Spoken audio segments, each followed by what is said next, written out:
Welcome to Autism Knows No Borders.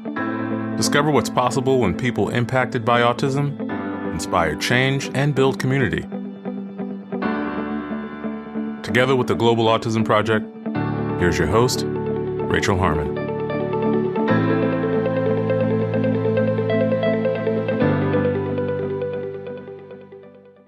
Hello, everyone. The CEO and founder of the Global Autism Project, Ola Pinney, is back on the show to talk about the motto that drives our work: do with, not for. For almost 20 years, the Global Autism Project has been providing sustainable clinical, administrative, and leadership training to autism centers seeking guidance around the world. Our SkillCorps volunteer program is an opportunity for self-advocates and professionals to travel to our international partner sites and collaborate with their local teachers and therapists. If you'd like to learn more about the Global Autism Project's history and mission, please listen to my conversation with Molly in Episode 2. In today's conversation, we discuss the meaning of doing with others and not for them, the essential, preferable to me framework, doing with the autistic community, and the importance of listening. We also make two big announcements that we think will have a huge impact on the autism community. Stay tuned until the end to hear them. In this episode, discover what's possible when, instead of teaching someone to fish, you ask them what they like to eat. To learn more about our organization and the work we do, please visit globalautismproject.org. We appreciate your time. If you enjoy this podcast and you'd like to support our mission, please take just a few seconds to share it with one person who you think will find value in it too. You can also follow us on Instagram at Autism Podcast, join our Facebook group Autism Knows No Borders, and subscribe to our YouTube channel, Global Autism Project. And now, I bring you Ola Pinney. Hi, Molly. Welcome back on the show. Hi. Thanks for having me. This is my favorite podcast to be on. So we do have a couple of exciting announcements to make, but let's save that until the end. We do, yep. And I wanted to start off by going into more depth of our mission at the Global Autism Project and what drives the work that we do. So just a little backstory. From the moment I became involved with the organization as a SkillCorps volunteer back in 2018, I was really drawn into the idea of do with, not for. So could you talk about how you came up with that motto and the reasoning behind it? Yeah. So first of all, the actual sort of hashtag do with, not for was sort of, it's like we've been doing this work and trying to think about how to describe it. And I was invited to do a TEDx talk. And so for that, you really have to have an idea worth sharing, and best to have it be about 5 words or less. So we spent a lot of time thinking like, okay, so like we do it with other people, with their insight, with centering their experience, like all this. And we settled on do with, not for. And it really does speak to how we do our work here. The why we do our work is the partners around the world. The why we do our work is because we know that in places where autism is little understood, it can put people in harm's way, honestly. That's really why we do this work. And the how of it is doing with the local community. See, a lot of times in international development work, it will be somebody coming in and essentially, we've all heard the proverb, right? Like, give a man a fish, he'll eat for a day. Teach a man to fish, he'll eat for a lifetime. And it's a lot of giving fish, right? And just saying, here's a fish for you and a fish for you. I actually like to take that one step further. I like to take that to ask them if they're hungry and what they like to eat. Because I think a lot of times in international development, what we see, what we experience is that people are coming in and not only just handing out the, fish, so to speak, but they're also just handing out fish to people who don't necessarily eat fish. Vegetarians, maybe, literally. So I think the do with, not for really just talks about the importance of that, of asking people, of starting with a conversation. One of the things that has been true about our work for as long as we've been around is that we work in places where we are invited. We don't go, looking at the whole planet and going like, oh yeah, that would be a great place to work. In fact, partners who work with us around the world, they apply to be a part of the Global Autism Project network. It's not a paternalistic, like, let us come and help you. It's like, these are people who are going to work in partnership around the world. What we're really building is a global network of people to do this work. It's really easy to feel alone and therefore desperate if you are the only people doing the work in this community. Mm-hmm. And that's one of the things our partners share with us all the time. I mean, we were just on a call, and our partner, Mafer, who I know has been on here as well, was sharing that in Ecuador, right now we're doing this leadership training with all of our partners around the world, Thursday mornings. And today we just had one. So we're always extra excited after. It's just this amazing moment where it's people from all over the world coming together, sharing their experiences, sharing their challenges, sharing their joys, and just being with each other. And it's not translated. It's run in English currently. And so obviously that's a barrier that we are working on. And also what she shared is that, she's like, my team isn't able to understand every single thing that's being said, and they get so much out of it because they don't feel alone and they feel supported. Mm-hmm. She's always telling us we're making a difference in the world. And it's like just that little thing, and having people awaken to their own power and their own possibility. And that's always been what this work is about. It's about this idea that we're stronger together. If we were going in and doing for them, it would look a lot different. There is no Global Autism Project Kenya. There is no Global Autism Project India. There is no Global Autism Project Ecuador, Rwanda, Ghana. Wherever we've worked, there is no Global Autism Project there. We do not establish our presence. We support them in building their capacity to provide services. Yeah. Can you give an example for someone to understand, like in a practical sense, what would doing for look like and how would that compare to doing with? Yeah, so there's a few different ways it can look. One of the things could be just coming in and actually doing the work with the kids. We see this sometimes in just going in and performing the surgeries and then leaving, with the idea that, well, it takes a lot of training to do surgery, it takes a lot of training to do this work. And doing with looks like actually providing that training, actually providing that support and working yourselves out of a job. And, I think that that's one really important piece. Doing for might look like we raise all the money and we build the centers around the world. We don't do that. All of the centers are independently owned and operated. They are not Global Autism Project. They are part of the network. They receive training from us. Some of them sometimes have a sign that say Global Autism Project. Many of them have pictures on the wall from our visits, just as we have pictures on our wall from our visits. But yeah, it's really about establishing independence and sustainability. Yeah, it really is. I think that's kind of the most important piece, right? Mm-hmm. Is that what we want to create is an opportunity for our partners to be able to establish services, build communities. And I think that's another important piece, right? In the places where we work, the work has never been about just the clinical training because it can't be. And because we feel it shouldn't be. But early on, it was just because it couldn't be. You couldn't go in and provide clinical training without building a support community for the parents. See, when we first started working in a lot of the countries where we worked, parents were not bringing their kids to the centers.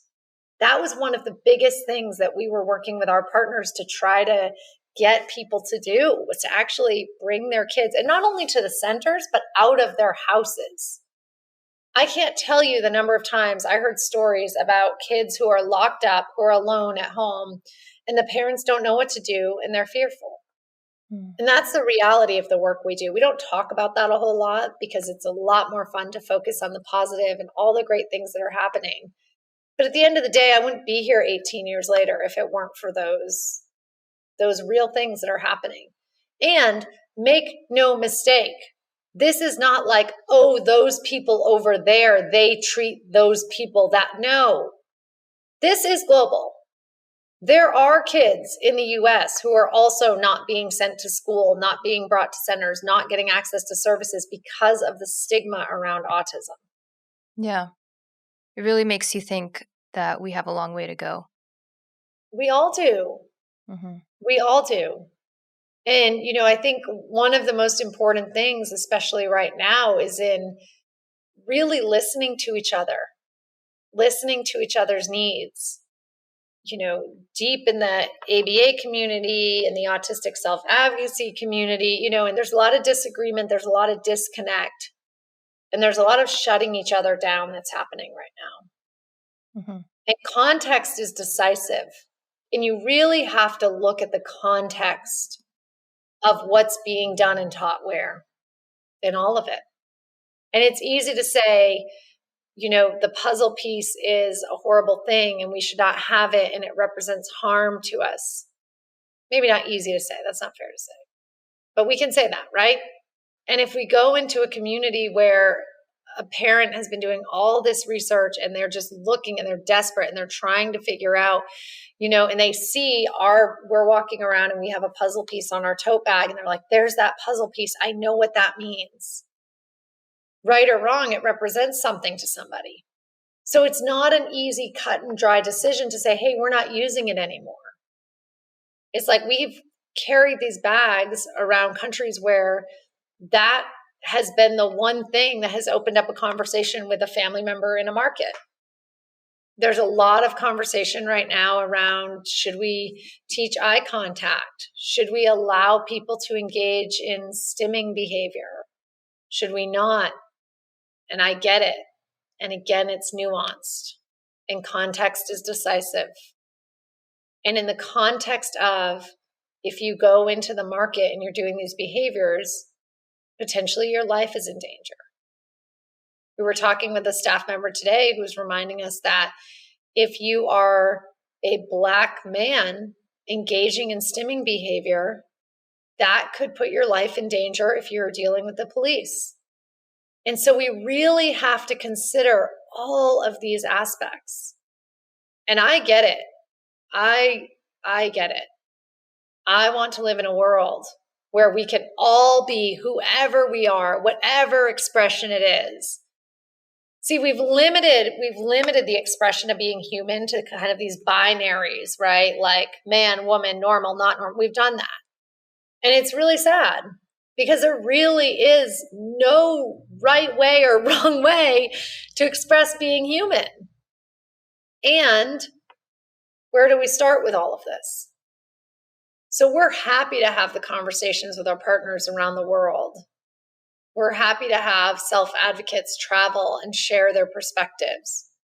And also, they get to hear the perspectives of our partners who are dealing with these real challenges.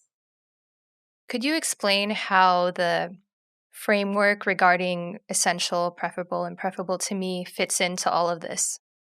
Yeah, absolutely. The framework of essential, preferable to me started with, we were teaching a specific skill. This was about, I don't know, maybe 15 years ago. I don't know. Somewhere between 10 and 15 years ago. We'll just leave it at that. I don't know the years anymore. 2020 really messed that up. But at some point, over a decade ago, apparently, we were teaching a skill. And this particular skill was the collection of frequency data. And frequency data is often collected with a tally counter, one of those things that you see bouncers at clubs, or sometimes they use them on sports fields. And so we were searching around the market and the entire city of Accra, Ghana, looking for a tally counter. And we were like, well, I guess we can't teach this. We can't find a tally counter.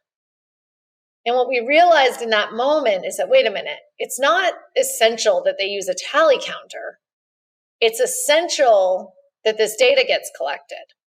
That's what's essential. It's preferable that it's frequency data, that it's actually going to show us how often something happens per hour, not just a count at the end of the day, right? It's like this actually happens throughout the day. And it's preferable to us that a tally counter is used. But if we're so focused, and we were so focused on finding a tally counter by walking around the markets and looking, we weren't going to have any data collected. So this is a framework that I've used in other work that I've done that has gone well beyond the essential of data gets collected. I use it with my wife when we talk about the dishwasher. It is essential that the dishes get put in the dishwasher. It is preferable that they get put on specific shelves, apparently. It is preferable to her that they get Tetrised in perfectly, moved around perfectly, and the dishwasher is only run at some unknown interval.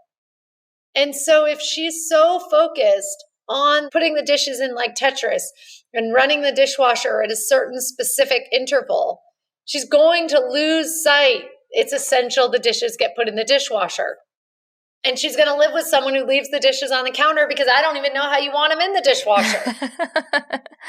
So in this conversation, it may be preferable to us that we live in a world where we are allowed to engage exactly as we want to engage and nobody ever tells us anything differently. It is essential we are able to live our lives. It is essential. And I think, you can take anybody from all over the map. You can take ABA, you can take Autistic Self-Advocates, you can take our partners around the world, you can take Global Autism Project as an organization, and we can all agree on one thing. And that is that people with autism should be able, or autistic people, we can't even agree on that, okay? But what we can agree on is that they should not be harmed. They should not have their lives taken from them. We can all agree on that. And so I'm hopeful that we can start there and look at what that looks like. And I really get that the definition of harm varies across populations. Get it. We can all agree that nobody with autism should have their life taken from them. Yeah, exactly. It's all about that context, like you were saying. Whatever situation that we're in, whether it's in the US or in India or wherever, the environment can be so different. Absolutely. Yeah. And yeah, if you get bogged down and stuck in that what's preferable to me, you lose sight of what's essential. And this happens in the online world with, this day and age of just polarization and people getting really stuck on their identities. Yeah. We see it across politics, not just in the autism world. So I think it's something to be aware of. Like, it doesn't have to be that way. We can learn from each other. Not everyone is going to think the same way. Everyone isn't. I feel like it's very individualistic even to say everyone's entitled to their own opinion. Maybe it's a very American thing, but it's okay. You can think that. But if you shut people down or shut people off, it's not workable. How are we going to progress from there? Exactly. And here's just the thing, right? You have lost your ability to ever influence or impact the way that somebody is thinking about something when you're immediately making them wrong and telling them no. You've just lost your ability to do it. And I get it. I get it because I've done it. I have some very clear, specific thoughts about how things should be done internationally. And I talk about them. And I've won awards for them. And in my mind, the right way to do it is to do with and not for. And I was on the Masai Mara in Kenya about, again, I don't know years, 6 years ago. Let's just pick a year. And I remember someone came up to me and they said, "Oh, we run an orphanage and I think we have some kids with autism in the orphanage."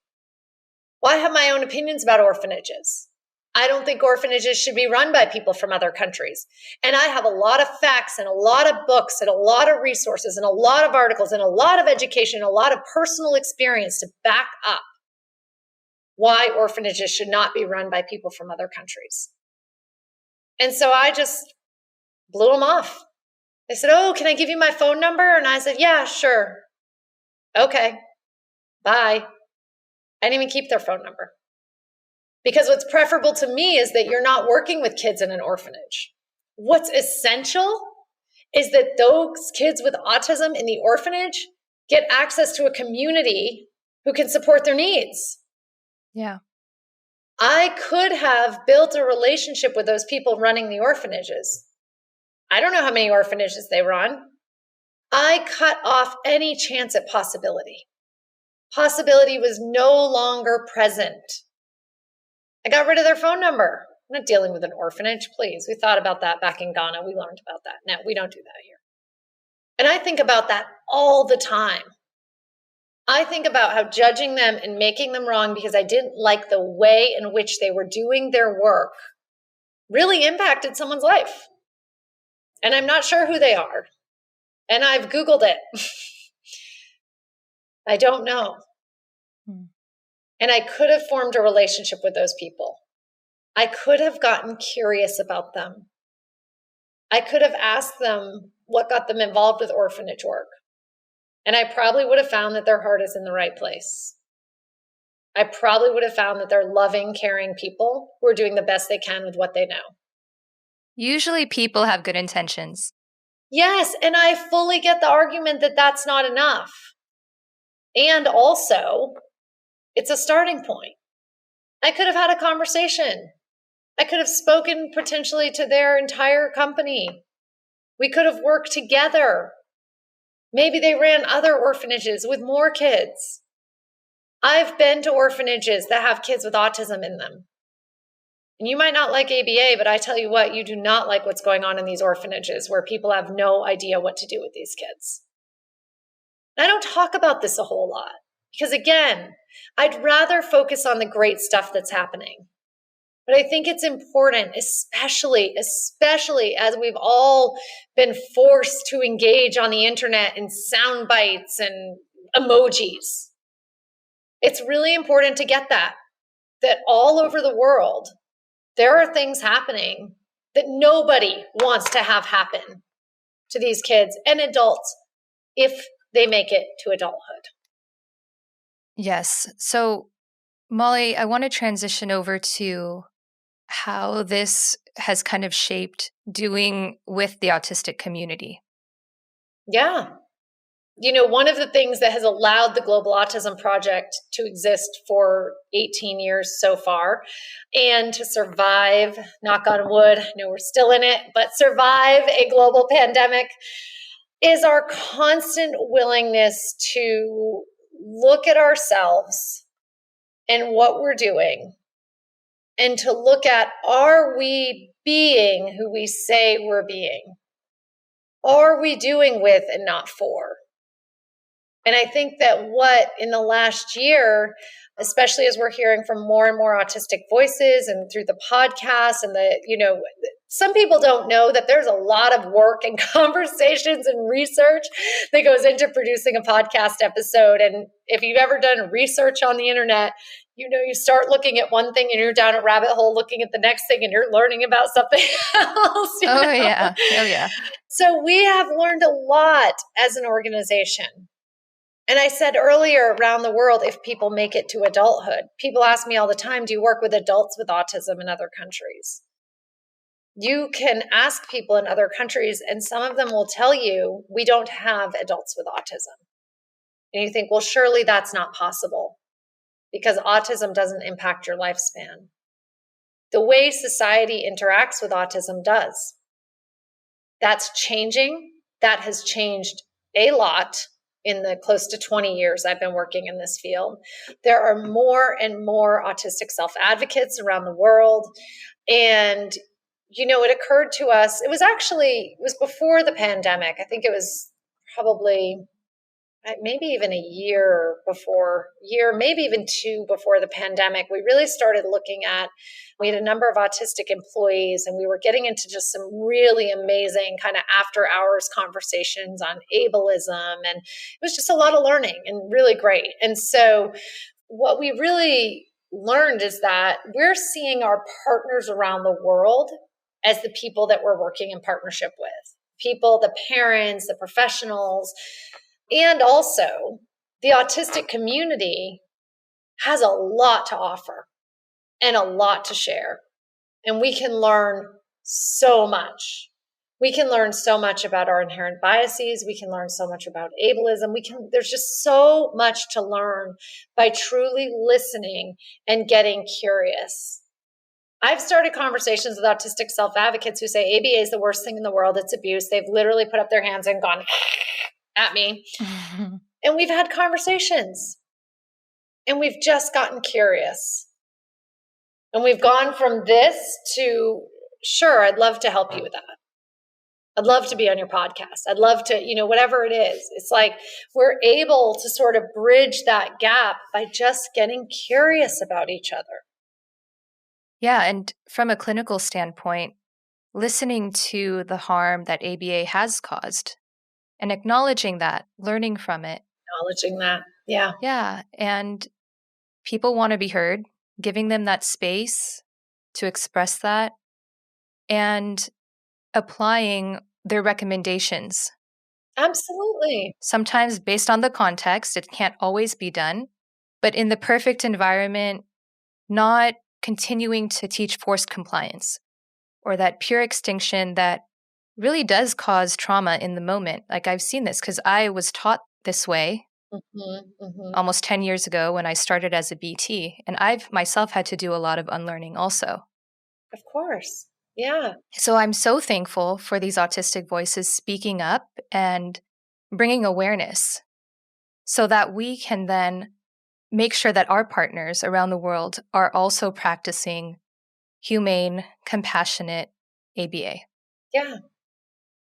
So that is one thing I think that is really great about being able to work with our partners around the world in places where even educating the autistic population is a novel idea. We get to bring the learnings. We get to bring the learnings of compassion. We get to bring the learnings of trauma informed. We get to bring this with us. We get to start where we are now.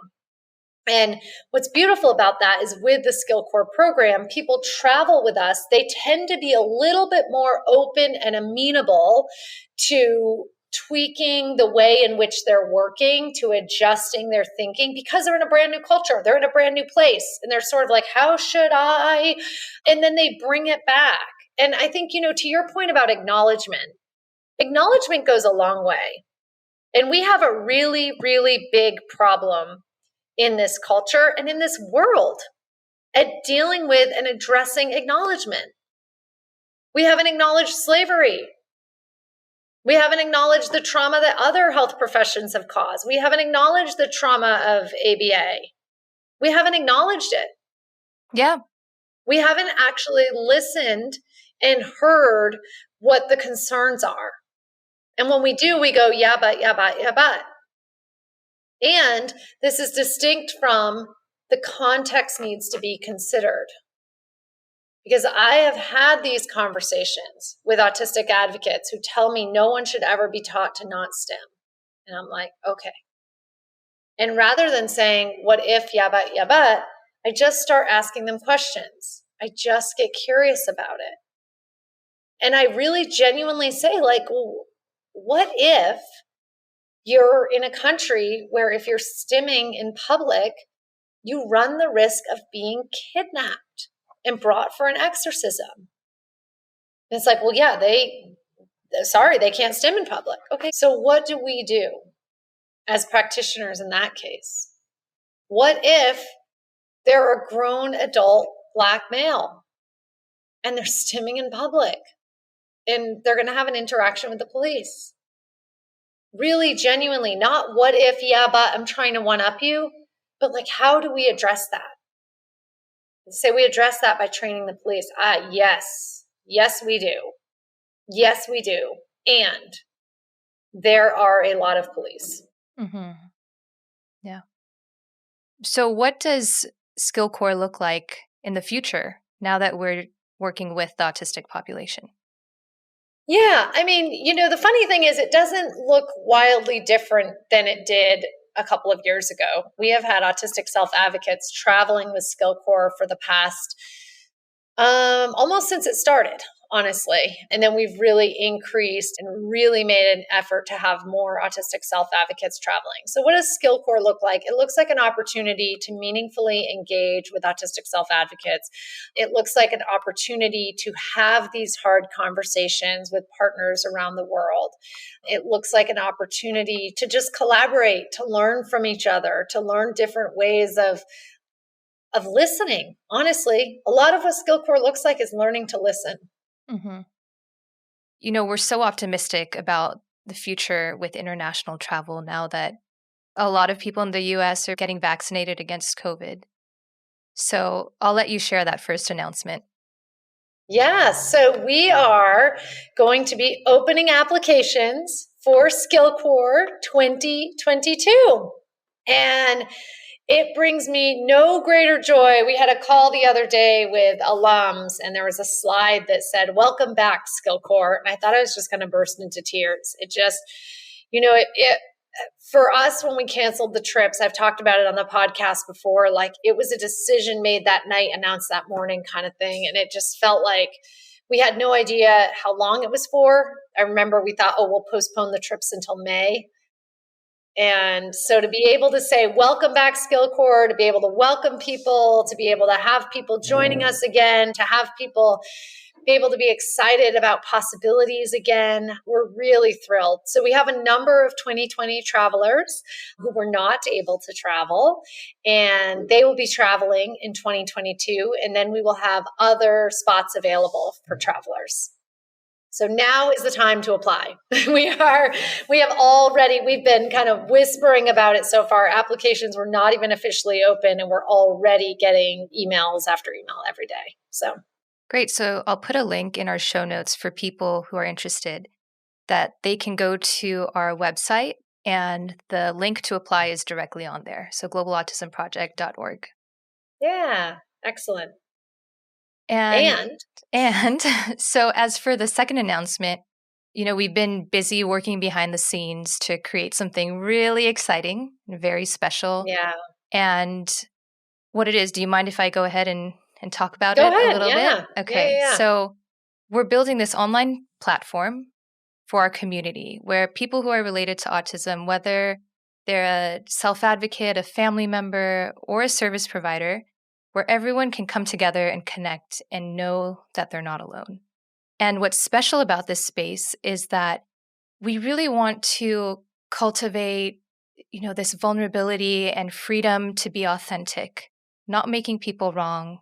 Going back to that earlier part of our conversation, right? Keeping that framework at the forefront when we're engaging in these conversations online so that there isn't this fear of rejection or judgment. Yeah. And as we know, especially in COVID times right now, people are feeling lonely or even kind of misunderstood, whatever their role is in the world and in the autism community.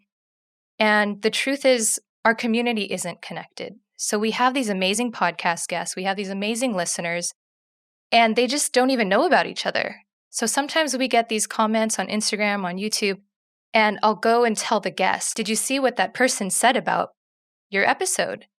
And they're like, no, I didn't even know. So what's great about this platform too is that it'll give people a chance to connect, to get to know each other, to say hi, to ask questions. Yeah. And also share insights about the episodes, learn different perspectives, and kind of gain that momentum to create change in their own communities. Yeah, it's amazing. It's so exciting.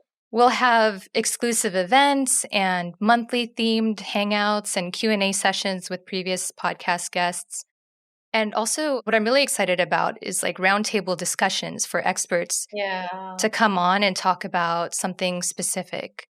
So this is also opening today, and I'll put a link to this in our show notes too. It's a busy month. Well, there's just so much exciting stuff going on in the world right now. And this is just there is another access point to bring people together and really transform how the world relates to autism. Yeah, it's beautiful. I'm very excited about it. We shared it with our international partners today. They'll be in there. It's really about building a network. It's about building a network of people imagining just a better world. Full stop, end of discussion. Mm-hmm. There's a lot of work to be done in this world. Yeah. And I just love that we get to be with the people who are up to it. So, Molly, to close out, I do want to just ask you if you have any advice for people who are interested in doing with, not for. What would you say to them? Oh, simple. Listen. Listen. Listen and silent are the same letters rearranged. Mm-hmm. I don't think it's a coincidence. All right, Molly. Well, it's always a pleasure to have you on the show. Thank you. I love being here.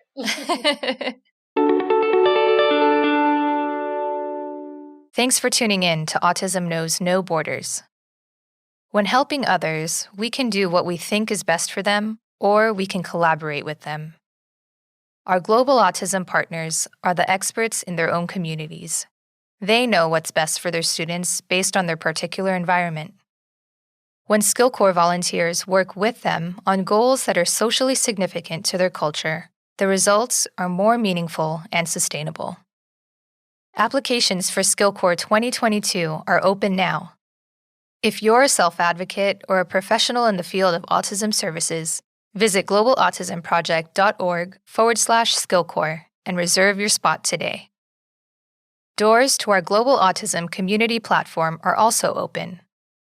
However you're connected to autism, there's a place for you at community.globalautismproject.org.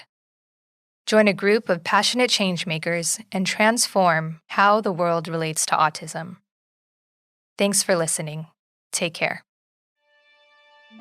Tune in each week for engaging conversations of how people across the globe are inspiring change and building community. You've been listening to Autism Knows No Borders, brought to you by the Global Autism Project. You can find Rachel's notes for this episode and learn more about today's guests at autismknowsnoborders.com. If you enjoyed this episode, please subscribe to the show on iTunes or wherever you get your podcasts.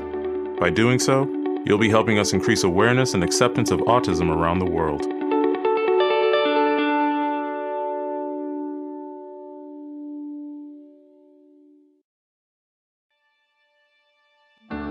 You've been watching Autism Knows No Borders.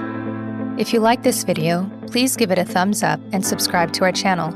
Also, we'd love to hear from you, so let us know what you think in the comments section. Click here to watch another interview from our podcast. You can also find us on your favorite podcast app. Tune in each week for engaging conversations of how people across the globe are inspiring change and building community. Thanks for watching. Take care.